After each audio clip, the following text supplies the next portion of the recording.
Hi welcome back to my channel. ఈరోజు కథ పెదవి దాటిని ప్రేమ మూడవ భాగాన్ని వినేద్దాం. దివ్యని అలానే చూస్తూ తన ఫోన్లో బంధించి వాల్పేపర్గా పెట్టుకుంటాడు రాహుల్. అప్పుడే ఆటో రావడంతో వాళ్ళు వెళ్ళిపోతారు.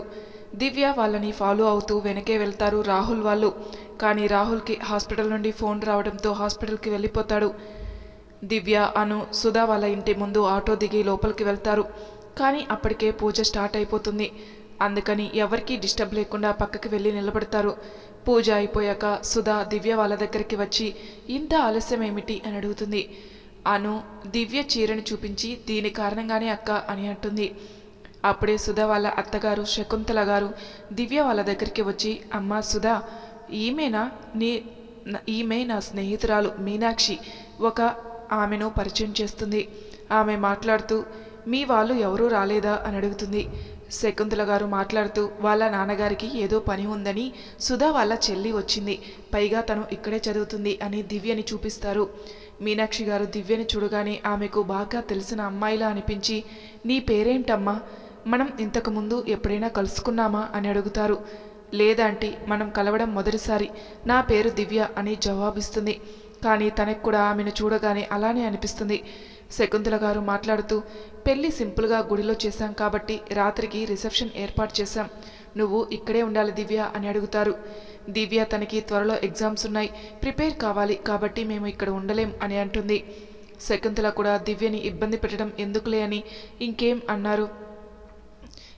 అనరు. మీరు మాట్లాడండి సుధా, ఇలారా, నీకు కొంతమందిని పరిచయం చేయాలి అని సుధని తీసుకుని వెళ్ళిపోతారు. మీనాక్షి గారికి దివ్య బాగా నచ్చుతుంది. దివ్య నువ్వు ఎక్కడుంటావు అని అడుగుతారు. దివ్య తన గురించి చెప్తుంది. అలా ఇద్దరు బాగా కలిసిపోతారు. అను వాళ్ళిద్దరిని చూసి కలిసింది ఇప్పుడే, కానీ ఎప్పటి నుండో పరిచయం ఉన్న వాళ్ళ మాట్లాడుకుంటున్నారు, కనీసం నేను ఒక దాన్ని పక్కన ఉన్నానని కూడా చూడరే అని అనుకుంటుంది. దివ్య నువ్వు మా ఇంటికి వస్తావా, ఇలా అడగామని ఏం అనుకోకు, నాకు నువ్వు బాగా నచ్చావు, అందుకే కొంచెం చొరవ తీసుకుని అడిగేశాను అని అంటారు. వస్తానంటీ, కాకపోతే నాకు ఎగ్జామ్ అయిపోయాక అని అంటుంది. ఆ మాట అనగానే మీనాక్షి ముఖం సంతోషంతో వెలిగిపోతూ దివ్యకి అడ్రస్ చెప్తారు. అనుకి ఏదో డౌట్ వచ్చి ఆంటీ మీకు పిల్లలున్నారా అని అడుగుతుంది. ఉన్నాడు, ఒక కొడుకు, తను కూడా డాక్టర్, ఒక పెద్ద హాస్పిటల్లో చేస్తున్నాడు, ఆ హాస్పిటల్ కూడా మాదే అని అంటారు. నీకెందుకే ఆ విషయాలు అని అనుని కసురుకుంటుంది దివ్య. దివ్య అను హాస్టల్కి తిరిగి వెళ్ళిపోతారు. రాధగారికి సుందరం చెప్పిన మాటలు గుర్తుకు వచ్చి ప్రియని ఒంటరిగా ఉండనివ్వకూడదని ప్రియా దగ్గరికి వెళ్ళి ప్రియా రా బయటికి వెళ్దాం అని అడుగుతారు. ఎక్కడికత్తయ్యా అని అంటుంది ప్రియా. చూడు ఈ గార్డెన్ ఎలా ఉందో, ఇక్కడ మంచి మొక్కలే లేవు, పద గార్డెనింగ్ చేయడానికి కొన్ని మొక్కలు తీసుకుని వద్దాం అని అంటారు. ప్రియాకి గార్డెనింగ్ చేయడం అంటే ఇష్టం ఉండడంతో సరే అని అంటుంది. రంగమ్మని కూడా వాళ్ళతో తీసుకుని వెళ్తారు. అర్జున్ ఏవో ఇంపార్టెంట్ ఫైల్స్ తన కబోర్డ్లో పెట్టి మర్చిపోవడంతో రాధగారికి కాల్ చేస్తాడు. కానీ ఆవిడ ఆన్సర్ చేయరు. ల్యాండ్లైన్కి ట్రై చేసినా ఎవరూ తీయరు. ప్రియకి కాల్ చేయాలనుకుని నా దగ్గర తన నెంబర్ లేదు కదా అనుకొని ఇక ఇంటికి వెళ్ళడం తప్పేలా లేదు అనుకుంటూ ఇంటికి వస్తాడు. ఇంట్లో ఎవరు లేకపోవడం చూసి ఎక్కడికి వెళ్ళిపోయారు వీళ్ళంతా అనుకుంటూ ఫైల్స్ తీసుకుని బాల్కనీలో కూర్చుని చదువుతుంటాడు. అప్పుడే ప్రియ వాళ్ళు వస్తారు. డ్రైవర్ రాము ఇంకా రంగమ్మ మొక్కలన్నీ బయట పెడతారు. రాము మొక్కలు నాటడానికి ముందే గుంతలు తవ్వి ఉంచుతాడు. ప్రియ మొక్కలు అన్నీ తనే స్వయంగా నాటుతాను అంటుంది. రాధగారు సరే అని ప్రియ ఎందుకు ఎక్కువ రోజా పూలు మొక్కలు కొన్నావు అని అడుగుతారు. నాకు రోజా పువ్వులంటే చాలా ఇష్టం అత్తయ్య, పైగా అవి గార్డెన్లో ఉంటే ఇంకా అందంగా ఉంటుందని అంటుంది. అయినా అమ్మగారు మొక్కలకి కూడా డిస్కౌంట్ అడిగారు చూడండి, మీరు సూపర్ అమ్మ అని అంటుంది రంగమ్మ. అలా వాళ్ళు నవ్వుకుంటూ మాట్లాడుతూనే పూల మొక్కలన్నీ నాటేసి రాధగారు ప్రియా మొక్కలకి నీళ్లు పోస్తారు. ప్రియా అనుకోకుండా రంగమ్మతో మాట్లాడుతూ రాధగారిపై నీళ్లు పోసేస్తుంది. ఎక్కడ ఆవిడ కోపం తెచ్చుకుంటారేమో అని భయపడుతూ సారీ అత్తయ్య చూసుకోలేదు అంటూ చిన్నబుచ్చుకుంటుంది. ఈ తప్పుకైతే పనిష్మెంట్ ఖచ్చితంగా ఉంటుంది అని ఆమె చేతిలో ఉన్న పైప్ని ప్రియ వైపు పడేలా పైకి పెడతారు. రాధగారు ఎక్కడ కోపం తెచ్చుకుంటారని భయపడ్డ ప్రియ ఆవిడ అలా చేసేసరికి అత్తయ్య మీరు అంటూ తనకు కూడా పైప్తో వాటర్ కొట్టడం స్టార్ట్ చేస్తుంది. ఇద్దరు కూడా వాటర్తో ఆడుకుంటారు. వీళ్ళు వచ్చినప్పటి నుండి గమనిస్తున్న అర్జున్ వాళ్ళ అమ్మ ప్రియతో బాగా కలిసిపోవడం, నవ్వుతూ మాట్లాడడం, పైగా చిన్నపిల్లల వాటర్తో ఆడుకోవడం చూసి ఈ అమ్మాయిలో ఏదో తెలియని అట్రాక్షన్ ఉంది, ముఖ్యంగా ఆ కళ్ళల్లో. ఏదైతే ఏమి మా అమ్మ హ్యాపీగా ఉంది, అది చాలు అనుకుంటూ ఆఫీస్కి వెళ్ళిపోతాడు. రోజులు గడిచే కొద్దీ ప్రియా రాధ గారికి బాగా దగ్గర అవుతుంది. అర్జున్ ఎక్కువసేపు ఆఫీస్లో గడుపుతూ ఉండేవాడు. ప్రియా గురించి ఎక్కువగా పట్టించుకునేవాడు కాదు. రోజులానే ఆఫీస్కి వెళ్తున్న అర్జున్ని ఆపి ప్రియని షాపింగ్కి తీసుకుని వెళ్ళమంటారు రాధ గారు. ఇప్పుడు నాకు ముఖ్యమైన మీటింగ్ ఉంది, ఇప్పుడు కుదరదు అని అంటాడు. నేను ఇప్పుడు తీసుకుని వెళ్ళమని చెప్పలేదు, సాయంత్రం తీసుకుని వెళ్ళు, ఎందుకంటే నేను బారసాల ఫంక్షన్కి వెళ్తున్నాను. రంగమ్మని నాతో పాటు తీసుకుని వెళ్తున్నాను. మేము వచ్చేసరికి లేట్ అవుతుంది. పాపం తను ఒక్కరితే ఉంటుంది. పైగా తనకి కొన్ని డ్రెస్సులు కూడా తీసుకోవాలని అనుకున్నాను. అందుకే నువ్వు తనని షాపింగ్కి తీసుకుని వెళ్ళు, కొనిపెట్టు అని అంటారు రాధగారు. అర్జున్ సరే అని చెప్పి వెళ్ళిపోతాడు. రాధగారు ప్రియని పిలిచి విషయం చెప్తారు. ప్రియా సరే అంటూ అతనికి దగ్గరికి వెళ్ళగానే గుండె వేగం పెరిగిపోతుంది. సాయంత్రం అర్తింతో కలిసి బయటికి వెళ్ళాలంటే అని ఆలోచిస్తూ ఉంటుంది. ప్రియా వైట్ కలర్ డ్రెస్ వేసుకుని హెయిర్కి చిన్న క్లబ్ పెట్టి వదిలేస్తుంది. చూడటానికి సింపుల్గా కనిపించినా చాలా అందంగా ఉంటుంది. అర్జున్ కోసం వెయిట్ చేస్తూ ఇంట్లో ఎవరూ లేకపోవడంతో బయట తాను నాటిన రోజా పూలు చూస్తూ కూర్చుంటుంది. అర్జున్ లోపలికి వస్తూ హాల్లో ఎవరూ కనిపించకపోవడంతో తన రూమ్లోకి వెళ్ళి చూస్తాడు. అక్కడ ఎవరూ కనిపించకపోవడంతో అమ్మ ప్రియని కూడా తనతో పాటు తీసుకుని వెళ్ళిందా అనుకుంటూ, అలా అయితే నాకు కాల్ చేసి చెప్తుంది కదా అనుకుంటూ బాల్కనీలోకి వచ్చి చూస్తాడు. కింద గార్డెన్లో చూస్తాడు. పూలనే చూస్తూ చిన్నగా నవ్వుతున్న ప్రియని చూసి చిన్నగా నిట్టూర్చి ఇక్కడ ఉన్నావా అనుకుంటూ లోపలికి వెళ్ళి ఫ్రెష్ అయి వచ్చి ప్రియా అని మెల్లుగా పిలుస్తాడు. ఆ పిలుపుకి ప్రియా గుండె వేగం పెరుగుతుంది. ఎందుకో తన పేరే తనకి కొత్తగా అనిపిస్తుంది అర్జున్ పిలుస్తుంటే. ప్రియా పలకకపోవడంతో మళ్ళీ ప్రియాని పిలుస్తాడు అర్జున్. ప్రియా కంగారుగా అది మీరు ఎప్పుడు వచ్చారు అని అడుగుతుంది. నేను రావడం ఫ్రెష్ అవ్వడం కూడా అయిపోయింది, చాలాసేపటి నుండి వెయిట్ చేస్తున్నట్లున్నావు, సారీ కొంచెం లేట్ అయింది అని అంటాడు. పర్వాలేదండి అని అంటుంది ప్రియా. ప్రియకి కొన్ని చుడిదార్సు ఇంకా కొన్ని చీరలు తీసుకుంటుంది. బట్టల షాపింగ్ అయిపోయాక అర్జున్ కార్ని సెల్ పాయింట్ దగ్గర ఆపి నేను ఇప్పుడే వస్తానని చెప్పి 15 నిమిషాల తర్వాత వచ్చి తీసుకో, ఇది నీకోసమే అంటూ ఒక మొబైల్ని ప్రియ చేతిలో పెడతాడు. నాకు ఇంత ఖరీదైన ఫోన్ వద్దు అని అంటుంది. ఖరీదు ఎక్కువ, నువ్వేం మామూలు ప్రియవి కావు, the great RK group of chairman గారి కోడలివి, ఆ మాత్రం ఉండాలి అని అంటాడు. కోడలినా అంటే మీకేం కానా అని అనుకుంటుంది మనసులో. ప్రియా దాన్ని తీసుకుంటూ నా దగ్గర మొబైల్ లేదని ఈయనకెలా తెలుసు, హో అత్తయ్య చెప్పినట్టుంటారు అని అనుకుంటుంది. నా ఫోన్ కళ్యాణ మండపంలో పోయింది అంటుండగా ప్రియా కడుపులో ఆకలి సౌండ్ రావడంతో సిగ్గుపడి తన పొట్టపై చేయి పెట్టుకుంటుంది. అర్జున్కి అర్థమై చిన్నగా నవ్వుకొని రెస్టారెంట్కి తీసుకుని వెళ్తాడు. ప్రియా ఏమీ మాట్లాడకుండా అర్జున్ వెంట వెళ్తుంది. అర్జున్ ఫుడ్ ఆర్డర్ చేసి తన ఫోన్ నుండి ప్రియకి కాల్ చేస్తాడు. ప్రియా తన మొబైల్ రింగ్ అయ్యేసరికి అర్జున్ వైపు చూస్తుంది. నేనే కాల్ చేశాను అన్నట్లుగా తల ఊపి అది నా పర్సనల్ నెంబర్, నీకేదైనా అవసరమైతే కాల్ చేయి అని అంటాడు. ప్రియా సరే అని అర్జున్ నెంబర్ని సేవ్ చేసుకుంటుంది. హస్బెండ్ గారు అని. ఏది నీ ఫోన్ ఇవ్వు, నువ్వు ఏమని సేవ్ చేసుకున్నావో చూస్తాను అని అడుగుతాడు. ప్రియా కంగారుగా ఎందుకు, నాకు తెలియదు అనుకుంటున్నారా, నేను బాగానే చదువుకున్నాను, ఫస్ట్ ర్యాంక్ స్టూడెంట్ ఇక్కడ అని అంటుంది తన మొబైల్ని దాచేస్తూ. అబ్బో ఎంతవరకు చదువుకున్నావు అని అడుగుతాడు అర్జున్. ఇంజనీరింగ్ కంప్లీట్ అయిపోయింది అని అంటుంది. అవునా, మరెందుకు జాబ్కి అప్లై చేయలేదు అని అడుగుతాడు. ప్రియా మౌనంగా ఉండిపోతుంది. అప్పుడే ఫుడ్ రావడంతో వాళ్ళ మాటలకి బ్రేక్ పడి ఫుడ్ తింటారు. డిన్నర్ తిన్నాక ఇంటికి వెళ్లే దారిలో ఎవరూ లేని ఒక చోట కారు ఆపి ఇప్పుడు చెప్పు, ఎందుకు ఇంజనీరింగ్ తర్వాత జాబ్ చేయలేదు అని అడిగితే నీ ఫేస్ ఎందుకు అంత డల్గా అయిపోయింది అని అడుగుతాడు. ప్రియా కాసేపు మౌనంగా ఉండిపోతుంది. నీకు ఇష్టం లేకపోతే చెప్పొద్దులే అని అంటాడు అర్జున్. ఇందులో దాటేయడానికి ఏముంది అనుకుంటూ తన గురించి చెప్తుంది. కార్ యాక్సిడెంట్ గురించి చెప్తుంది. దాని తర్వాత నేను బాగా డిప్రెషన్లోకి వెళ్ళిపోయాను అంటూ వాళ్ళ అమ్మ నాన్న తన కళ్ళ ముందే చనిపోవడం గుర్తుకు వచ్చి ఏడుస్తుంది. అర్జున్కి ప్రియా అలా ఏడ్చేసరికి బాధగా అనిపిస్తుంది. ఓదార్పుగా ప్రియా తలపై చేతితో నిమురుతాడు. కాసేపటికి ప్రియా కళ్ళు అలసిపోయి కళ్ళు మూసుకుంటాయి. అర్జున్ భుజంపై వాలి నిద్రపోతుంది. అర్జున్కి ప్రియా నిద్ర లేపడం ఇష్టం లేక కార్ని స్లోగా డ్రైవ్ చేస్తూ ఉంటాడు. ఇంటికి వచ్చినా కూడా ప్రియకి మెలకువ రాదు. అర్జున్ ప్రియని నిద్ర లేపకుండా తన చేతుల్లోకి తీసుకుంటాడు. ప్రియా నిద్రలోనే అర్జున్ చుట్టూ చేతులు వేసి బిగించి పట్టుకుంటుంది. ఇంత లేట్ అయినా ఇంకా రాలేదేంటి అనుకుంటూ హాల్లోనే కంగారుగా వెయిట్ చేస్తున్న రాధగారు అర్జున్ ప్రియని ఎత్తుకుని రావడం చూసి పక్కకు వెళ్ళి దాక్కుంటారు. అర్జున్ వాళ్ళ రూమ్కి వెళ్ళేంత వరకు అక్కడే ఉంటారు. అప్పుడే వెనక నుండి రంగమ్మ అమ్మగారు ఇక్కడేం చేస్తున్నారు అని అంటుంది మెల్లగా. రాధగారు ష్ అంటూ నువ్వు నీ బ్యాగ్ సర్దుకో, నేను ఆఫీస్ పని మీద వైజాగ్ వెళ్తున్నాను, నువ్వు కూడా నాతో వస్తున్నావు అని అంటారు. రంగమ్మ సరే అని రాధగారికి పాలు ఇస్తూ, అమ్మ బాబు ప్రియ అమ్మ వచ్చినట్లున్నారు, వాళ్ళకి పాలు తీసుకుని వెళ్ళమంటారా అని అడుగుతుంది. రాధగారు వద్దు, మనం త్వరగా నిద్రలేవాలి కదా, నువ్వు వెళ్ళి నిద్రపో అని తన రూమ్కి వెళ్ళిపోతారు. అర్జున్ ప్రియని బెడ్పై వేసి డ్రెస్ చేంజ్ చేసుకుని వచ్చి సోఫాలో కూర్చుని ల్యాప్టాప్లో వర్క్ చేసుకుంటున్నాడు. ప్రియా వెనక సీట్లో కూర్చొని వాళ్ళ అమ్మా నాన్నలతో సరదా మాట్లాడుతూ ఉంటుంది. ఇంతలో ఒక ట్రక్కు ఎదురుగా వస్తుంది. దాన్ని తప్పించుకునే లోపే వచ్చి ఢీ కొడుతుంది.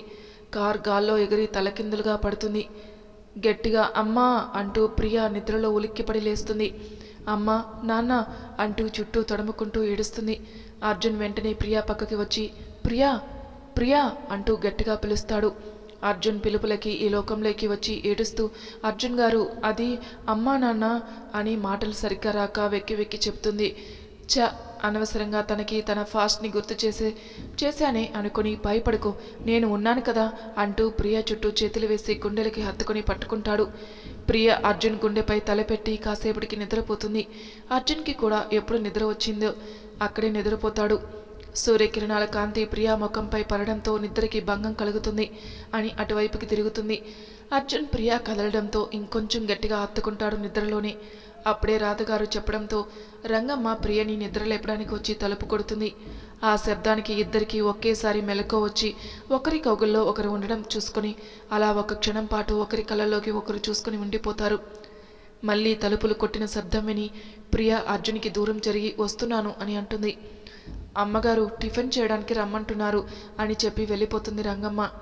అర్జున్ పైకి లేచి అది నువ్వు రాత్రి భయపడుతుంటే అంటూ చెప్తుంటే ప్రియా తన గుండె వేగం అదుపు చేయలేక లేచి వాష్రూమ్ వైపు పరిగెడుతుంది. ప్రియా వెళ్ళిపోవడంతో అర్జున్ కూడా తన గుండెపై చెయ్యి వేసుకుని ఉఫ్ అనుకుంటూ ఫీల్ అయినట్లు ఉన్నారు అని అనుకుంటాడు. ప్రియా ఫ్రెష్ అయ్యి బయటికి వచ్చేసరికి అర్జున్ ప్రియా సారీ అని చెప్పేలోగే థ్యాంక్స్ అండి, నాకు ధైర్యం చెప్తూ రాత్రి నాకు తోడుగా ఉన్నందుకు, నా వల్ల మీకు ఏమైనా ఇబ్బంది కలిగి ఉంటే సారీ అని, నేను కిందికి వెళ్ళాలి, అత్తయ్య పిలుస్తున్నారంట అని చెప్పి కిందికి వెళ్ళిపోతుంది. అర్జున్ రెడీ అయ్యి కిందికి వస్తాడు. అప్పటికి ప్రియా డల్గా ఫేస్ పెట్టి రాధగారి వంక చూస్తూ నేను ఒప్పుకోను, నేను మీతో వస్తాను అంటూ చిన్నపిల్లలు అమ్మ ఎక్కడికైనా వెళ్తే వెంట పడేటప్పుడు ఎలా మారం చేస్తారో అలా అంటుంది. అర్జున్ నవ్వుతూ ఏమైంది అత్త కోడలకి అని అంటాడు. చూడండి అత్తయ్య ఊరు వెళ్తారంట, వద్దు అంటే వినడం లేదు, ఎప్పుడు వస్తారో తెలియదంట, అందుకే నేను వస్తానంటే రంగమ్మ ఉంది కదా, నువ్వు వద్దు అంటున్నారు అని కంప్లైంట్ చేస్తున్నట్లు చెప్తుంది. లేదు ప్రియా, నువ్వు నాతో వస్తే అర్జున్ పరిస్థితి ఏంటి, చాలు తల్లి అత్త అనుకుంటూ నా వెనక తిరగడం మానేసి మీ వారిని కాస్త పట్టించుకో అంటూ ప్రియ చెవిలో చెప్తారు రాధగారు. అత్త కోడళ్ళు ఏం మాట్లాడుకుంటున్నారో మాకు చెప్పండి. నీకు చెప్పేది కాదులే అంటారు రాధగారు. సరే ఇప్పుడు ఎక్కడికి వెళ్తున్నావు అని అడుగుతాడు. పిన్ని వాళ్ళ ఇంటికి నాన్న, మొన్న నీ పెళ్ళికి కూడా చెప్పాను, కానీ వాళ్ళ ఆయనకి బాగోలేదని రాలేదురా, మరిది గారికి బాగోలేదని చెప్పిన కూడా వెళ్ళకపోతే బాగుంటుందా, అందుకే ఈ సడన్ ప్రయాణం, ఎంతైనా నా చెల్లి కదా నాన్న అని వద్దు అనకుండా లాక్ చేసేశారు రాధగారు. అర్జున్ సరే వెళ్ళు అని చెప్పి ప్రియా నువ్వు రెడీ అయ్యి ఉండు, నేను డ్రైవర్ని పంపుతాను, నువ్వు కూడా ఆఫీస్కి వచ్చే, ఇంట్లో ఒక్కదానివే ఏముంటావు అని అంటాడు. కార్ ఎందుకు, మేము వెళ్ళేటప్పుడు ప్రియని ఆఫీస్ దగ్గర వదిలి వెళ్తాము అని అంటారు రాధగారు. అర్జున్ సరే అని చెప్పి వెళ్ళిపోతాడు. అత్తయ్య నేను ఆఫీస్కి వెళ్ళను, నాకు కొత్త వాళ్ళతో కలవడం ఇబ్బందిగా ఉంటుంది అని అంటుంది. కొత్త వాళ్ళతో కలవడం ఇబ్బంది అయితే పర్వాలేదు, కానీ నీ భర్త దగ్గర కూడా ఇబ్బంది పడితేనే ప్రాబ్లం తల్లి అని అంటారు. మీకు పెళ్ళైంది కానీ వాడు నిన్ను నా కోడలని మాత్రమే అంటున్నాడు, మేము తిరిగి వచ్చేసరికి నా భార్య అని పిలవాలి, అర్థమైందా అని అంటారు. ప్రియ దానికి మీరెందుకు వెళ్ళడం అని అంటుంది. ప్రియ తన మాటలకి ఇష్టం లేకుండా తాళి కట్టాడు, నా భర్తే కాడు అని అంటుందేమో అనుకున్నారు. కానీ ప్రియ అలా అనకుండా ఉండడంతో ప్రియ నీకు అర్జున్ నచ్చాడా అని అడుగుతారు. ప్రియ సిగ్గుపడుతూ చిన్నగా తల అవును అన్నట్లుగా ఊపుతుంది. రాధగారు సంతోషంగా ప్రియని హగ్ చేసుకుంటారు. రంగమ్మ వీరిని చూస్తూ వీళ్ళ మాటలు ఎవరైనా వింటే తల్లి కూతురికి తన భర్తతో ఎలా మెలగాలో చెప్తున్నట్లుగా ఉంది అని అనుకుంటూ ఈ అత్త కోడలికి ఎవరి దిష్టి తగలకూడదు అనుకుంటూ చేతి వేళతో మెటుకులు విరుస్తారు. ప్రియా రెడీ అయ్యి కిందికి వస్తుంది. నైట్ కొన్న డ్రెస్సుల్లో ఒకదాన్ని వేసుకుని హెయిర్కి చిన్న క్లిప్ పెట్టుకుని వస్తుంది. రాధగారు క్లిప్ తీసేస్తూ ఇప్పుడు ఇంకా బాగున్నావు, దీని అవసరం లేదు అంటూ క్లిప్ పక్కన పెట్టేస్తారు. మీకు ఫ్లైట్కి ఆలస్యం అవుతుందని ప్రియని ఆఫీస్ బయట దింపి వెళ్ళిపోతారు. ప్రియా రిసెప్షనిస్ట్ దగ్గరికి వెళ్ళి అర్జున్ గారి క్యాబిన్ ఎక్కడ ఉంది అని అడుగుతుంది. ఆమె ప్రియని చూసి, ఎవరు ఈమె? సార్ మీటింగ్లో ఉన్నారు, ఒక 1 అవర్ పడుతుంది, మీకు అపాయింట్మెంట్ ఉందా? లేకపోతే కలవడం కుదరదు, వెళ్ళిపోవచ్చు అని అంటుంది. ప్రియా 30 మినిట్స్ తర్వాత ఇంకా ఎంతసేపు వెయిట్ చేయాలి అనుకుంటూ ఒకసారి ఫోన్ చేసి ప్రియా గారు వచ్చారని చెప్పండి అని అంటుంది. ప్రియా, చెప్పాను కదా సార్ మీటింగ్లో ఉన్నారని, కలవాలంటే వెయిట్ చేయి, లేదంటే వెళ్ళిపో అని విసురుగా సమాధానం ఇస్తుంది ఆ రిసెప్షనిస్ట్. ప్రియా ఫోన్ చేస్తుంటే స్విచ్ ఆఫ్ అని వస్తుంది. అర్జున్ ఫోన్, అందుకే రిసెప్షనిస్ట్ని కాల్ చేయమని చెప్తుంది. అప్పుడే మీటింగ్ రూమ్ నుండి దేనికోసమో బయటికి వచ్చిన శ్రీకర్ ప్రియని చూసి, హాయ్ సిస్టర్, నువ్వేంటి ఇక్కడ అని అడుగుతాడు. అది అర్జున్ గారు రమ్మంటే వచ్చానని చెప్తుంది. సరే, వాడు మీటింగ్లో ఉన్నాడు, నువ్వు నాతోరా అని అర్జున్ క్యాబిన్లోకి తీసుకుని వెళ్ళి కూర్చో అని చెప్పి వెళ్ళిపోతాడు. మీటింగ్ ఫినిష్ అయిన తర్వాత శ్రీకర్ అర్జున్కి ప్రియ వచ్చిందని సంగతి చెప్తాడు. ఇద్దరు అర్జున్ క్యాబిన్కి వెళ్ళేసరికి ప్రియ అర్జున్ టేబుల్పై ఉన్న బుక్స్లో ఒకటి తీసి చదువుతూ ఉంటుంది. వాళ్ళు లోపలికి రావడం గమనించి తాను చదువుతున్న బుక్ క్లోజ్ చేసి, సారీ, బోర్గా అనిపించి పర్మిషన్ లేకుండా మీ బుక్ తీసుకున్నాను అంటుంది. అమ్మో, ఇది రాజ్యాంగ విరుద్ధం, మరి పైగా దీని క్షమాపణ ఒకటి అని అనుకుంటాడు శ్రీకర్. అర్జున్ మాట్లాడుతూ, పర్వాలేదులే, నువ్వు ఇంజనీరింగ్ కంప్లీట్ చేశానన్నావు కదా అని అడుగుతాడు. అవును అంటుంది. తను ఇక్కడ నుండి మన ఆఫీస్లోనే వర్క్ చేస్తుంది, తనని గైడ్ చేయమని మన ఎంప్లాయీలో ఎవరికైనా చెప్పు అని అంటాడు. శ్రీకర్ సరే అని, సిస్టర్ పదండి అని అంటాడు. శ్రీ, తనని నువ్వు పేరు పెట్టి పిలవచ్చు, ఇక్కడ తను కూడా అందరిలానే ఒక ఎంప్లాయీ మాత్రమే, అలానే చూస్తే బాగుంటుంది అని అంటాడు. అర్జున్ అలా అనగానే ప్రియ ముఖం చిన్నబోతుంది. ప్రియ, వెళ్దాం పద అని స్టాఫ్కి పరిచయం చేసి, మిస్టర్ శేఖర్, ఈమె ప్రియ, తనని ఇక్కడ నుండి మీరే ట్రైన్ చేయాలి అని అంటాడు. శ్రీకర్, కేవలం ఎంప్లాయ్ అంటావా? ఇప్పుడు చూడు ఎలా ఉడుక్కొని చేస్తావు. అసలే ఈ శేఖర్ గారిది చాలా ఫ్రెండ్లీ నేచర్, ఆడ మగ అనే తేడా లేకుండా ఒకేలా ప్రవర్తిస్తాడు అని అనుకుంటూ ప్రియని అప్పగించి తన క్యాబిన్కి వెళ్ళిపోతాడు శ్రీకర్. హాయ్ ప్రియా, కూర్చోండి అని తనకి కొన్ని ఫైల్స్ ఎక్స్ప్లెయిన్ చేసి తన డెస్క్ దగ్గరికి వెళ్ళిపోతాడు శేఖర్. ప్రియా తన సీట్లో కూర్చొని వర్క్ చేసుకుంటూ ఉండగా, హాయ్, ఐఎమ్ రమ్య, నీ పేరేంటి అని అడుగుతుంది పక్కన ఉన్న అమ్మాయి. అది ప్రియా, చెప్పారులే, నాకేం షార్ట్ టెంపర్ మెమరీ లేదు అని కొంచెం వెటకారుగా అంటుంది. హే, అంత ఓవర్ చేయకు, అసలే కొత్త అమ్మాయి, భయపడిపోతుంది అని అంటాడు శేఖర్. రమ్య నవ్వుతూ, ఏంటి నిజంగానేనా? నేను నీతో రూడ్గా బిహేవ్ చేశాను అనుకుంటున్నావా? ఊరికే జస్ట్ జోక్ చేశాను అని అంటుంది. ఇది ఒక తింగరి, ఎప్పుడూ ఇలాంటి పనులే చేస్తూ ఉంటుంది అని రమ్య తలపై ఒకటి చేస్తాడు శేఖర్. హే, తలపై కొట్టద్దు అని చెప్పానా అని అంటుంది రమ్య. ప్రియా వాళ్ళని చూసి చిన్నగా నవ్వుతుంది. శేఖర్ ప్రియా నవ్వడం చూసి, వావ్, నువ్వు నవ్వితే చాలా బాగున్నావు మిస్ ప్రియా అని అంటాడు. అప్పుడే అటువైపుగా వెళ్తున్న తాన్య, ఏంటి ఇక్కడ వర్క్ టైంలో మీటింగ్, నువ్వెవరు అని ప్రియని చూసి అడుగుతుంది. శేఖర్ మాట్లాడుతూ, మేడం, అది శ్రీకర్ సార్ చెప్పారు, తను మన న్యూ ఎంప్లాయ్ అని, తనని గైడ్ చేయమని నాకు చెప్పారు, అదే చేస్తున్నాను అని అంటాడు. తాన్య ప్రియ వైపు ఎగాదిగా చూసి, సర్లే అని చెప్పి అక్కడి నుండి వెళ్ళిపోతుంది. తను వెళ్తుంటే ఆ హీల్స్ చేసే చప్పుడు టక్ టక్ మని సౌండ్ మాయమైపోతే శబ్దం రాకుండా ఆగిపోయగానే రమ్య, అమ్మయ్య, రాక్షసి వెళ్ళిపోయింది, మళ్ళీ నన్ను ఎక్కడ పిలిచి క్లాస్ పీకుతుందేమో అని అనుకున్నాను, బ్రతికిపోయాను అని అనుకుంటుంది. ప్రియ, మనం లంచ్ టైంలో మాట్లాడుకుందాం సరేనా అని చెప్పి ఎవరి వర్క్లో వాళ్ళు తలదూరుస్తారు. మరి తర్వాయి భాగంలో ఏం జరుగుతుందో నెక్స్ట్ ఎపిసోడ్లో తెలుసుకుందాం. అంతవరకు నా ఛానల్ని సబ్స్క్రైబ్ చేయని వాళ్ళు ప్లీజ్ సబ్స్క్రైబ్ చేసుకోండి, లైక్ చేసి షేర్ చేయండి, మీ అభిప్రాయాలు నాకు కామెంట్ రూపంలో తెలియజేయండి. Thank you for listening.